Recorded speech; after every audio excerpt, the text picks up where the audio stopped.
And there's differences in terms of time to onset of symptoms. Generally patients with bipolar 1 disorder, the onset of symptoms is around age 18. In contrast with bipolar 2 disorder, that first episode may occur in the mid-20s or so. So clinicians really need to look at a number of variables in terms of treatment for depression or for screening for bipolar disorder. So they look at symptoms such as family history to see if there's a family history of bipolar disorder or depression, because that does dramatically increase the risk for our patients of having a mood disorder.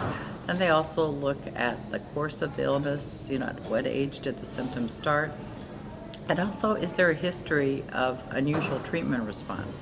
So, for instance, in bipolar 2 disorder, sometimes these patients have presented primarily as if they've had unipolar depression, and they've been treated with multiple antidepressants without a successful response, but perhaps they have vague symptoms of a hypomanic episode.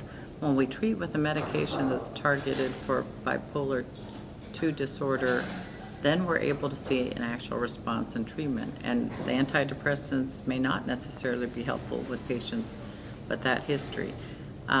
If they have bipolar 1 disorder, of course, they may have been able to describe the more dramatic symptoms in terms of symptomatology, but they may also report that taking an antidepressant actually precipitated the onset of the manic symptoms. So that has been incorporated into the DSM-5 nomenclature in terms of one of the things to look for in terms of making that diagnosis of bipolar disorder.